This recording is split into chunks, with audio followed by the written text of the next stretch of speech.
जय हिंद दोस्तों, आप सभी का मैं फिर से स्वागत करता हूं अपने YouTube चैनल पे। आज हम इस वीडियो के अंदर बायोकेमिस्ट्री के 4th यूनिट के बारे में डिस्कशन करेंगे, जो कि क्या है न्यूक्लिक एसिड मेटाबॉलिज्म और जेनेटिक इंफॉर्मेशन ट्रांसफर। किस तरीके से जेनेटिक इंफॉर्मेशन ट्रांसफर होते हैं और न्यूक्लिक एसिड मेटाबॉलिज्म किस तरीके से होता है। इवन मेटाबॉलिज्म ही नहीं, इवन उसके अंदर हम क्या पढ़ेंगे, सिंथेसिस भी कैसे होती है हमारी प्यूरिन और पायरिमिडीन्स की। अगर हम बात करें प्यूरिन और पायरिमिडीन्स क्या होते हैं, these are the nitrogenous bases. ठीक है, अगर हम बात करें प्यूरिन्स के अंदर क्या क्या होते हैं हमारे, देखो याद रखने का अच्छा तरीका यह है AGCT। ठीक है, याद रखिए AGCT, एडेनिन, ग्वानिन, साइटोसिन और थाइमिन। AG किस में आते हैं, प्यूरिन के अंदर। CT किस में आता है, पायरिमिडीन के अंदर। ये याद रखने का तरीका है। ओके, देन हम स्टार्ट करते हैं अपना न्यूक्लिक एसिड से। न्यूक्लिक एसिड मतलब या तो हम बोल सकते हैं इसको, क्या बोल सकते हैं इसको हम, और DNA और RNA। ठीक है, या फिर हम बोल सकते हैं genetic material. What is genetic material? These are the biopolymers. क्या होते हैं, बायोपॉलीमर्स। बायो मींस लाइफ और पॉलीमर्स मतलब वो चीज जो कि मोर देन 1 यूनिट से मिलकर बनी हो या फिर मोर देन 2 यूनिट से मिलकर बनी हो। ठीक है, तो जैसे कि अगर हम बात करें डीएनए को एक सिंगल यूनिट से मिलकर बना नहीं है। किससे मिलकर बना, बहुत सारी सब यूनिट से मिलकर बना हुआ है या फिर बहुत सारे यूनिट से मिलकर बना है। जैसे हम यहाँ पर देख लें, ये हमारे डीएनए का स्ट्रक्चर है। देखो एक यूनिट अगर हम बात करें सिर्फ ये हो सकती है, देखो इसमें ये दूसरी है, तीसरी है, मतलब मल्टीपल यूनिट से मिलकर हमारा क्या बना है, डीएनए या फिर आरएनए बना हुआ है। तो इसलिए इसको क्या बनाया हमने, बायोपॉलीमर, विच इज असेंशियल। हमारे लिए क्या है, बहुत ज्यादा असेंशियल है। मैक्रो मॉलिक्यूल है। कैसा मॉलिक्यूल है, मैक्रो मॉलिक्यूल है। Next, it required to survival all known forms of life on the planet। DNA और आरएनए जितने भी इस प्लेनेट के ऊपर जितनी भी लिविंग थिंग्स हैं, उन सबका एक जेनेटिक मटेरियल या फिर सर्वाइवल के लिए क्या नेसेसरी है, क्या एसेंशियल है, हमारा जेनेटिक मटेरियल डीएनए और आरएनए। जितना भी इस धरती के ऊपर लिविंग थिंग्स ऑर्गेनिज्म है, चाहे हम बैक्टीरिया की बात कर रहे हैं, एनिमल्स की बात कर रहे हैं या प्लांट्स की हम बात कर रहे हैं। ओके, नेक्स्ट आता है हमारे DNA is a kind of macromolecule present in all organism. DNA क्या है, एक मैक्रोमोलिक्यूल है जो कि किस किस में प्रेजेंट है, सारे जितने भी ऑर्गेनिज्म होते हैं, प्लांट्स हो चाहे एनिमल्स हो। Next, viruses belongs to the nucleic acids family. और वायरसेस के अंदर भी जेनेटिक मटेरियल हमारा कौन सा होता है, ये न्यूक्लिक एसिड ही होता है। इवन आरएनए जेनेटिक मटेरियल होता है हमारे वायरसेस के अंदर, और हमारे अंदर क्या होता है, डीएनए और आरएनए दोनों होते हैं। बट जो जेनेटिक इंफॉर्मेशन जो ट्रांसफर करते हैं ह्यूमंस के अंदर या प्लांट्स के अंदर, हम बात करें डीएनए और वायरसेस के बारे में अगर हम बात करें या फिर बैक्टीरिया की बात करें, उसके अंदर क्या होता है जेनेटिक मटेरियल उनका, या फिर जो ट्रांसफर करता है हेरिडिटी कैरेक्टर को, वो होते हैं आरएनए। ओके, डीएनए हमारा डबल स्ट्रैंडेड होता है और आरएनए हमारा सिंगल स्ट्रैंडेड होता है। अगर हम बात करें, देखिए आरएनए भी हमारा डबल स्ट्रैंडेड हो सकता है। कैसे हो सकता है, ये चीज आप बताइए मेरे को कमेंट्स में लिखिए, किस तरीके से आरएनए हमारे डबल स्ट्रैंडेड भी हो सकते हैं। आगे मैं बता दूंगा आपको, कोई दिक्कत नहीं। नेक्स्ट टॉपिक आता है हमारा, देखिए मोस्ट इंपोर्टेंट हमारा क्या है, ये एक रिएक्शन है हमारी, ये एक रिएक्शन दी हुई है। देखिए यहाँ पे जरा, ये मैं हाईलाइट कर देता हूँ इसको इस तरीके से। ये एक बहुत ज्यादा इंपॉर्टेंट रिएक्शन है हमारी। एक्चुअल में जितनी भी हमारी पूरी फोर्थ यूनिट है, सारी बायोकेमिस्ट्री में जितनी भी 4th यूनिट है, वो सब इसी रिएक्शन के ऊपर ही डिपेंड है। ठीक है, एक्चुअल में क्या होता है, जैसे डीएनए से डीएनए का बन जाना, उसको हम बोलते हैं रेप्लिकेशन। किसी चीज का दोबारा से रिप्लाई हो जाना, उसको हम बोलते हैं रेप्लिकेशन। दोबारा से डीएनए से ही डीएनए बन जाना। ओके, अगर डीएनए से हमारा एमआरएनए बन रहा है, कौन सा RNA, mRNA, messenger RNA. Okay, जो कि एक मैसेज लेके जाता है हमारा, जो डीएनए की जो इंफॉर्मेशन होती है वो सबसे पहले कहां जाती है, आरएनए के अंदर। आरएनए कोड करता है उसको, और जिस टाइप की जेनेटिक कोडिंग हमारे आरएनए के अंदर होती है, उसमें फिर ट्रांसलेशन होने के बाद में क्या होता है, प्रोटीन्स बनता है। यही प्रोटीन्स क्या होती है, long chain of amino acids की होती है, जो कि रेस्पॉन्सिबल होती है एक पर्टिकुलर फंक्शन के लिए। ओके, ध्यान दीजिएगा, इसको अच्छे से समझिए। डीएनए से डीएनए बन जाना मतलब उसका रेप्लिकेशन हो जाना। अगर हमारा डीएनए से अगर कोई जेनेटिक मटेरियल इंफॉर्मेशन है या ट्रांसफर होनी है, सपोज करिए हमारी बॉडी के अंदर कोई फिजियोलॉजिकल एक्शन हो रही है, अगर हम बोल भी रहे हैं मसल बिल्डिंग करनी है, डाइजेशन होना है, या फिर कुछ भी हमारी बॉडी के अंदर होता है, उसके लिए रेस्पॉन्सिबल क्या होते हैं हमारे डीएनए। डीएनए के अंदर भी एक पर्टिकुलर पॉइंट होता है, क्या, जीन। तो जीन क्या होता है, the smallest segment of a DNA is called gene, या the functional unit of DNA is called gene. Okay, वही फंक्शनल यूनिट मतलब जो डीएनए के अंदर जो फंक्शन, एक पर्टिकुलर फंक्शन करने के लिए जो रेस्पॉन्सिबल है, अगर वही जीन हमारा उसकी कोडिंग या फिर उसका जो मेमोरी है वो ट्रांसफर हो जाए एमआरएनए में, ये एमआरएनए हमारा किस उसी टाइप की ही प्रोटीन बनाएगा, जो कि वो प्रोटीन फर्दर आगे जाने के बाद में हमारी पूरी बॉडी के अंदर जो भी फार्माकोलॉजिकल जो भी थेरेप्यूटिकल एक्शन होगा उनको वो शो करेगा। ओके, नेक्स्ट आता है हमारा, अच्छा एक मिनट, एक चीज और मैं बता देता हूं, ये जो पूरी रिएक्शन है, इस पूरी रिएक्शन को हम क्या बोलते हैं, सेंट्रल, CENTRAL, सेंट्रल डोग्मा। क्या बोलते हैं, सेंट्रल डोग्मा। ठीक है, डीएनए सेंट्रल डोग्मा क्या होता है, डीएनए से डीएनए बनना, फिर ट्रांसक्रिप्शन से एमआरएनए, फिर ट्रांसलेशन से प्रोटीन बनना, या फिर डायरेक्टली एमआरएनए से ट्रांसलेशन थ्रू प्रोटीन बन जाना। ठीक है, इसको हम क्या बोलते हैं, सेंट्रल डोग्मा। नेक्स्ट क्या आता है हमारा, nucleic acid metabolism. What is nucleic acid metabolism? Nucleic acid metabolism क्या हो जाना, मतलब डीएनए और आरएनए का ब्रेक डाउन हो जाना, टूट जाना। मेटाबॉलिज्म के अंदर दो चीजें आती हैं, एक तो कैटाबॉलिज्म हो जाना और एक एनाबॉलिज्म। कैटाबॉलिज्म मतलब उसका ब्रेक डाउन, टूट जाना छोटे छोटे में, या फिर एनाबॉलिज्म मतलब जो वो टूट गया था छोटे छोटे मॉलिक्यूल से, उनको दोबारा से एक न्यू मॉलिक्यूल बना दे रहे हैं, या फिर एनाबॉलिज्म या बिल्डिंग ब्लॉक ऑफ। ओके, तो इसी के अंदर ही क्या आते हैं, 3 पॉइंट्स आते हैं। मेटाबॉलिज्म हमारे 3 तरीके से हो सकता है। It consist the DNA metabolism in which the 3 main processes, 3 main process हो सकते हैं। कौन कौन से हैं? पहला है हमारा डीएनए रेप्लिकेशन, सेकंड है हमारा रिपेयर, थर्ड है हमारा रिकॉम्बिनेशन। देखिए डीएनए रेप्लिकेशन, अभी मैंने यहाँ पे बताया अगर डीएनए से डीएनए ही बन जा रहा है तो डीएनए रेप्लिकेशन। रिपेयर मतलब कि वो हमारा जो डीएनए है जो पहले ब्रेक कर गया है, सपोज करिए इस तरीके से वो ब्रेक कर गया, अब उसको कहीं से वो ब्रेक करके उसको दोबारा से उसको ठीक कर देना, वो हो जाएगा हमारा रिपेयर। रिकॉम्बिनेशन मतलब दोबारा से उसका कॉम्बिनेशन बनाना। ओके, मतलब डीएनए को दोबारा से कंबाइन कर देना, जो डबल हेलिक्स में टूट जाता है डीएनए हमारा, जब 2 में टूट गया, इसको ही अगर एक स्ट्रैंड बना ले और इसके एक स्ट्रैंड बना ले, मतलब एक डीएनए से कितने डीएनए बन गए हमारे, 2 डीएनए बन गए। ओके, नेक्स्ट आता है डीएनए रेप्लिकेशन, देख लीजिए। It is the primary mechanism in DNA replication. DNA replication का जो प्राइमरी मैकेनिज्म क्या है, रेप्लिकेशन कर देना। ठीक है, या फिर डीएनए का जो प्राइमरी मैकेनिज्म, मेन काम जो होता है वो क्या होता है, रेप्लिकेशन कर जाना। Okay, in which the 2 strands are split, 2 strand टूट जाते हैं, जैसे मैंने आपको बताया 2 स्ट्रैंड क्या कर जाएंगे, 2 स्ट्रैंड के अंदर ये टूट जाएगा। एक डीएनए हमारे, जैसे कि ये एक डीएनए है, ये 2 स्ट्रैंड में ऐसे टूट जाएगा। Okay, and 2 identical copies of original DNA are molecule are created. ये जैसा ये वाला हमारा डीएनए पहले था, सेम इसी की ही 2 आइडेंटिकल कॉपीज बन जाएंगी। कैसे बन जाएंगी, 2 आइडेंटिकल सेम कॉपीज बन जाएंगी, या फिर बोल सकते हैं पेरेंट डीएनए से 2 डॉटर डीएनए बन जाएंगे, समझने के लिए सिर्फ खाली। Okay, next the one strand forms the parent and one form the new synthesize. एक स्ट्रैंड हमारा कैसा होगा, पेरेंट्स की तरह, मतलब जो पेरेंट से मिलकर होगा वही सेम क्या बन जाएंगे, न्यू सिंथेसाइजेस फॉर्म्स हो जाएंगी हमारी। एक पेरेंट्स की जैसी रहेगी और एक न्यू सिंथेसाइज रहेगी। पेरेंट्स मतलब मैं समझा देता हूँ, कंफ्यूज मत होना इसके अंदर। ठीक है, इसको मैं थोड़ा सा रफ कर देता हूँ समझाने के लिए किस तरीके से पेरेंट्स बोल रहा है। कभी आप बोलो कि सर ये क्या कर दिया। ठीक है, सपोज करिए कि ये डीएनए है हमारा इस तरीके से, तो ये एक रेप्लिका यहाँ आएगा और एक इधर आ जाएगा। देखिए एक स्टैंड तो ये पेरेंट वाले हो गए, तो जैसे यहाँ पे बोला हुआ था मिल गया है ना, one stand is for parent, one stand is parents का होता है, one stand for new synthesize. जो न्यू सिंथेसाइज होगा वो यहाँ सिंथेसाइज होंगे। ओके, तो ये जो स्टैंड है ये क्या है, न्यूली सिंथेसाइज है, और ये जो स्टैंड है हमारे कैसे हैं, पेरेंट। ओके, इस तरीके से।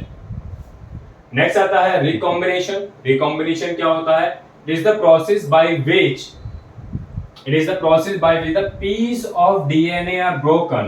क्या होता है रिकॉम्बिनेशन, मतलब दोबारा से कंबाइन हो जाना, जैसे कि यहाँ पर हो रहा, यहीं पे भी कंबाइन हो रहा, तो पीस ऑफ डीएनए, डीएनए का जो पीस है वो क्या कर गया, ब्रोकन हो गया है, recombine to produce a new combination of alleles.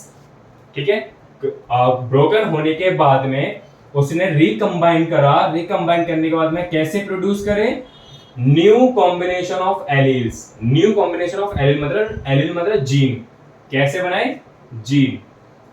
ठीक है, देखिए ये पेरेंट स्प्लिट आउट हुआ, इसने ये जो दो बनाए हैं, कैसे बनाए हैं, दो न्यू रिकॉम्बिनेशंस करके बनाए हैं।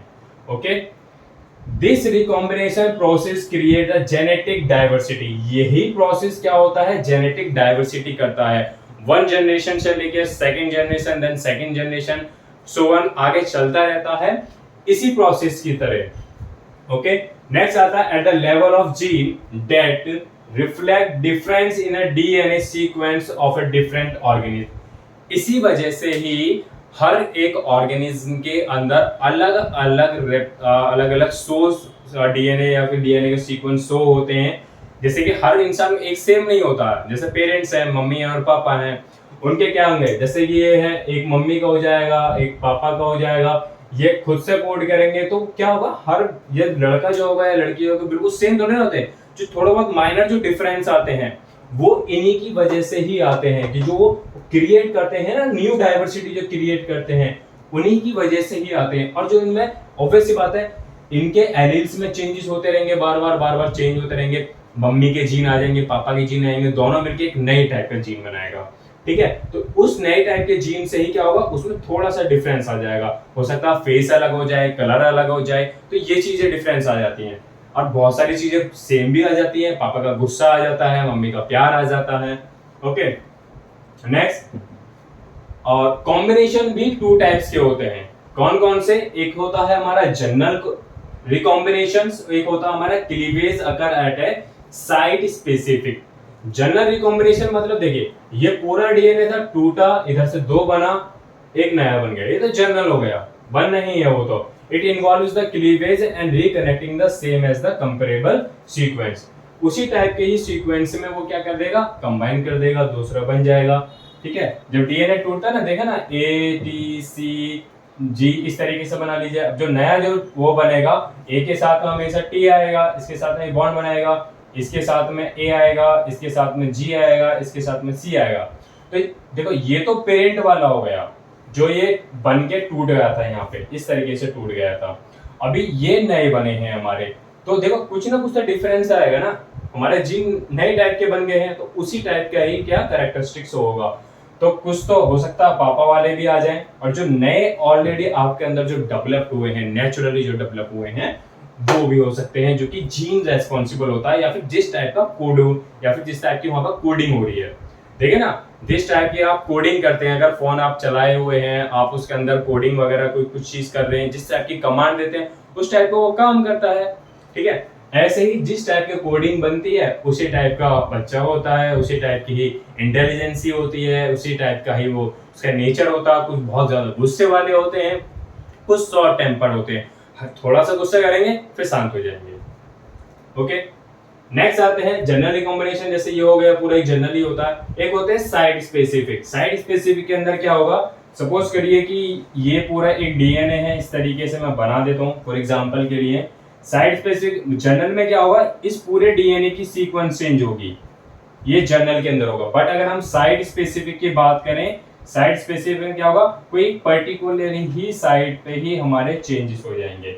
सपोज करिए यहाँ पे कुछ अलग चेंजेस आ गए, यहाँ अलग आ गए, यहाँ अलग आ गए, यहाँ अलग चेंजेस आ गए, इस तरीके से कुछ साइट स्पेसिफिक चेंजेस हो जाना। ओके, नेक्स्ट क्या आता है हमारा, DNA is responsible for the transmission of inheritant characters. DNA ही किसके लिए रेस्पॉन्सिबल होता है, इनहेरिटेंट कैरेक्टर्स को ट्रांसफर करने के लिए। कैसे ट्रांसफर होते हैं, जैसे कि मैंने अभी यहाँ पर बताया, दोबारा से कर देता हूँ, दोबारा से इसको समझा देता हूँ इजी तरीके से। देखिए, ये हमारा पेरेंट्स डीएनए है कोई इस तरीके से, इसका ये हेलिक्स यहाँ पे टूट गया, इसका एक हेलिक्स यहाँ पे टूट गया। हेरिडिटरी कैरेक्टर किस तरीके से ट्रांसफर होंगे, सपोज करिए इस पेरेंट्स के अंदर जो भी कैरेक्टरिस्टिक्स होंगी वो तो ऑलरेडी आएंगी, बट इनके अगेंस्ट में जो न्यू कोड बनेंगे हमारे, ठीक है, इनके अगेंस्ट में जो नए कोड बनेंगे, ठीक है, कोड कैसे बनते हैं, जैसे कि मेरा एक ये डीएनए है, इस तरीके से मैं बना देता हूं, ठीक है, ये सी हो गया, ये जी होगा, अगर ये टूट जाएगा, ठीक है ना, सपोज करिए ये टूट गया, इस तरीके से ये टूट गया, चेंज हो गया, अभी ये अपने साथ में अलग डीएनए बनाएगा, जैसे कि ये वाला पूरा होगा, तो यहाँ पे एक नया बनेगा, यहाँ पे ये नया बनेगा। तो ये जीन किसके अकॉर्डिंग कोड हुए हैं, जिस टाइप का यहाँ पे कोडन था। तो अगर मैं मान लो यहाँ पे ए के साथ में टी, सी के साथ में जी, इसके साथ में ए और इसके साथ में ये, तो ये देखो नया एक कॉम्बिनेशन बना दिया, एक नया कॉम्बिनेशन बन गया। पहले क्या था, पहले इस तरीके से थे, ये स्प्लिट होके एक नया कॉम्बिनेशन बना है। तो ऑब्वियस सी बात है, इसका एक पर्टिकुलर फंक्शन अलग होगा, इसका फंक्शन अलग होगा हमारा, तो इसी तरीके से होगा। तो जो हेरिडिटी कैरेक्टर होते हैं वो डीएनए से ही ट्रांसफर होते हैं।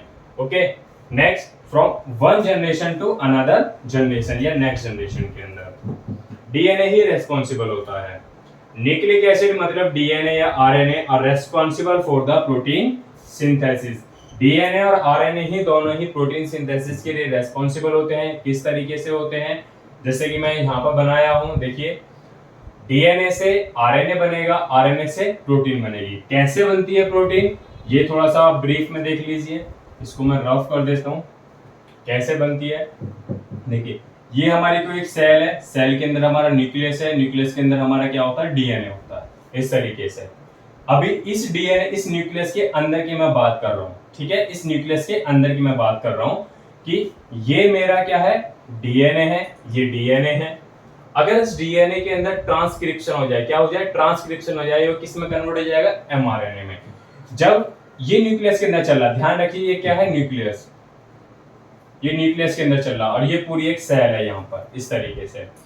तो जब इसके अंदर ट्रांसक्रिप्शन हो जाता है तो ये सिंगल स्ट्रैंडेड आरएनए बनाएगा। कैसा बनाएगा, ये सिंगल स्ट्रैंडेड आरएनए। कैसा बनाएगा, सिंगल स्ट्रैंडेड आरएनए। ये सिंगल स्ट्रैंडेड आरएनए न्यूक्लियस से बाहर आ जाता है, कहां पर, साइटोप्लाज्म के अंदर। किसके अंदर, साइटोप्लाज्म के अंदर। यही जो साइटोप्लाज्म होता है, इसके अंदर देखिए यहाँ पर क्या होते हैं, राइबोसोम्स, ये एंडोप्लाज्मिक रेटिकुलम के ऊपर राइबोसोम्स होते हैं।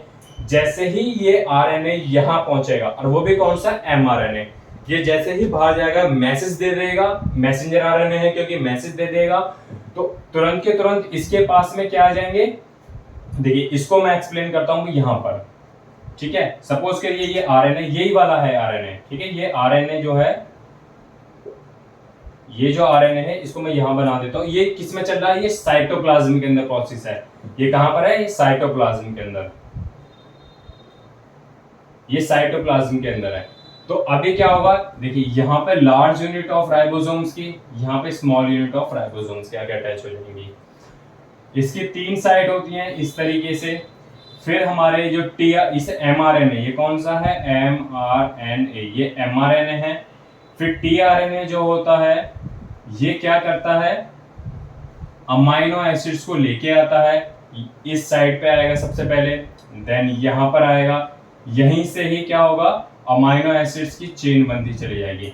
जैसे जैसे ये चेन बनती चली जाएगी, ये टीआरएनए यहाँ से एग्जिट होते चले जाएंगे, बाहर निकलते चले जाएंगे, और ये सीक्वेंस हमारा हल्का हल्का सा आगे बढ़ता चला जाएगा। जैसे ये राइबोसोम्स आगे की तरफ सरकते चले जाएंगे, ये टीआरएनए यहाँ से अमाइनो एसिड्स की चेन को लाता रहेगा, और यहाँ पर अमाइनो एसिड्स इंक्रीज होते रहेंगे। इस तरीके से चेन बनती रहेगी, इस तरीके से चेन बनती रहेगी। ओके, तो ये जो प्रोसेस जो चल रहा है यहाँ पे, इसको बोलते हैं हम ट्रांसलेशन। क्या होता है, ट्रांसलेशन। तो मतलब डीएनए से अगर ये ट्रांसक्रिप्शन प्रोसेस होना, एमआरएनए बनना, ये कहां होता है, न्यूक्लियस के अंदर। ये कहां होता है, न्यूक्लियस के अंदर।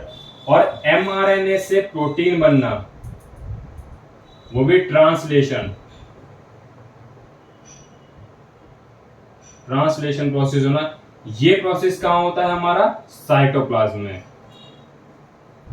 कहां होता है, साइटोप्लाज्म के अंदर। ध्यान दीजिएगा, साइटोप्लाज्म के अंदर होता है हमारा। ओके, ठीक है। नेक्स्ट इसी तरीके से ही अभी क्या होगा, देखो डीएनए के अंदर जो भी इंफॉर्मेशन होगी वो कहां ट्रांसफर होगी, एमआरएनए में। एमआरएनए के अंदर जो भी इंफॉर्मेशन होगी वो ट्रांसलेशन के थ्रू प्रोटीन बना देगा, उसी टाइप की प्रोटीन बनाएगा जिस टाइप की वो डीएनए के अंदर जीन ने कोड डाला हुआ था, या फिर जिस चीज के लिए वो रेस्पॉन्सिबल करना चाहता, मसल्स बनाना चाहता तो मसल्स वाली प्रोटीन बनाएगा। ठीक है, अगर हम कोई चीज एक्टिविटी करने के लिए चाहिए या किसी सेल ग्रोथ के लिए चाहिए, ठीक है, उसी टाइप की वो प्रोटीन, बोन्स की फॉर्मेशन करनी है उस टाइप की वो प्रोटीन बनाएगा। ओके, वही प्रोटीन ही रेस्पॉन्सिबल होगी हमारी। ठीक है, तो nucleic acid both DNA RNA are the responsible for the protein synthesis in a cell. Cell के अंदर ही प्रोटीन की सिंथेसिस के लिए कौन रेस्पॉन्सिबल होता है, डीएनए और आरएनए। और किसकी कहां प्रोसेस होती है, डीएनए से आरएनए बनना मतलब न्यूक्लियस के अंदर, आरएनए से प्रोटीन बनना मतलब साइटोप्लाज्म के अंदर। और उसी सेल के अंदर ही क्या है, अगर मान लो उस सेल को डिवाइड होना है तो वो डिवाइड हो जाएगा, उस सेल के अंदर और भी कोई फंक्शनिंग होनी है तो वो फंक्शनिंग हो जाएगी, तो उस टाइप की वो प्रोटीन बनाता रहता है। नेक्स्ट आता है components of a nucleic acid, मतलब डीएनए के कंपोनेंट्स कौन कौन से होते हैं। मेनली डीएनए हमारा तीन चीजों से मिलकर बना होता है, कौन कौन से, पेंटोज शुगर, पेंटोज मतलब 5, ठीक है, शुगर के मॉलिक्यूल मतलब कार्बन, 5 कार्बन शुगर मॉलिक्यूल से मिलकर बना होता है। जैसे कि ये 5 अगर हम बनाएं, कुछ इस टाइप की जो चेन होती है, सॉरी उस टाइप की जो चेन होती है उसी को हम बोलते हैं पेंटोज शुगर। नेक्स्ट क्या आता है, फॉस्फेट ग्रुप, फॉस्फेट ग्रुप मतलब पी, ये कोई फॉस्फेट ग्रुप है। ठीक है, नेक्स्ट आता है नाइट्रोजनस बेसिस। नाइट्रोजन बेसिस क्या होते हैं, प्यूरिन और पायरिमिडीन। देखिए प्यूरिन और पायरिमिडीन को देख लीजिए, मैंने स्टार्टिंग में ही आपको बताया है प्यूरिन और पायरिमिडीन के लिए। ठीक है, प्यूरिन है तो इसको याद रख लीजिए, इसके अंदर क्या क्या होते हैं, ए और जी। ठीक है, एडेनिन और गुआनिन। ठीक है, एडेनिन और गुआनिन। पायरिमिडीन के अंदर क्या क्या होते हैं, सी टी, साइटोसिन और thymine. Adenine, guanine, cytosine, thymine. Purine के अंदर एजी, पायरिमिडीन के अंदर सीटी, एजी सीटी, इस तरीके से आप याद रख सकते हैं। अगर हम बात करें, ये डीएनए के अंदर होता है, अगर हम बात करें आरएनए के अंदर, तो आरएनए के अंदर ये जो हमारा थाइमिन होता है ये रिप्लेस हो जाता है किसके साथ में, यूरेसिल के साथ में। किसके साथ में, यूरेसिल। थाइमिन की जगह पर क्या आ जाएगा, यूरेसिल आ जाएगा। ओके, नेक्स्ट देखिए यहाँ पे देखिए ये डीएनए का स्ट्रक्चर है। अगर मैं बात करूं दोनों के बीच में जो बॉन्डिंग होती है, देखिए ये क्या है, हमारा पेंटोज शुगर है, ये पेंटोज शुगर है, क्या है, पेंटोज शुगर है, शुगर फॉस्फेट बैकबोन। ये जो पेंटोज शुगर और फॉस्फेट ग्रुप दोनों मिलके क्या बनाते हैं, बैकबोन बनाते हैं, जिसको हम बोलते हैं डीएनए का बैकबोन क्या होता है, पेंटोज और ये पेंटोज शुगर और फॉस्फेट ग्रुप दोनों मिलकर क्या बनाते हैं, backbone of the DNA. Okay, ये हमारे बीच में क्या होते हैं, ये होते हैं nitrogenous bases, adenine, thymine, cytosine, guanine, thymine, adenine. अबे देखिए ए से मैंने टी ही क्यों जोड़ा, जब हमारा ये कोडिंग होती है तो एडेनिन के साथ में हमेशा थाइमिन ही ऐड होगा, वो भी डबल बॉन्ड के साथ। ध्यान दीजिएगा, किसके साथ में, डबल बॉन्ड के साथ। ठीक है, अगर गुआनिन सॉरी साइटोसिन हमारा गुआनिन के साथ में बाइंड करेगा, कोड बनाएगा, वो किसके साथ बनाएगा, ट्रिपल बॉन्ड के साथ। कैसे बॉन्ड के साथ में, ट्रिपल बॉन्ड। अब ये बॉन्ड होते कौन से बॉन्ड है, ठीक है, तो इन बॉन्ड्स को हम क्या बोलते हैं, हाइड्रोजन बॉन्ड्स। ठीक है, तो एडेनिन थाइमिन के बीच में जो बॉन्ड बनता है वो कौन से बॉन्ड होते हैं, हाइड्रोजन बॉन्ड। और साइटोसिन इसके बीच में भी hydrogen bond. Adenine thymine double bonded होते हैं, साइटोसिन गुआनिन ट्रिपल बॉन्ड होते हैं। ओके, नेक्स्ट ये जो फॉस्फेट बीच में जो बॉन्ड होते हैं, फॉस्फेट और पेंटोज शुगर जो जुड़ा होता है आपस में, ये पेंटोज शुगर हो गया, फॉस्फेट, ये जो बॉन्ड होते हैं इनको बोलते हैं फॉस्फोडाइस्टर लिंकेज। क्या बोलते हैं, फॉस्फोडाइस्टर लिंकेज। और जो हमारे नाइट्रोजनस बेस और जो पेंटोज शुगर के बीच को जो बॉन्ड करते हैं उनको बोलते हैं हम ग्लाइकोसाइडिक बॉन्ड्स। उनके क्या बोलते हैं हम, glycosidic bonds. Okay, thank you students, I hope आप सभी को अच्छे से समझ में आया होगा।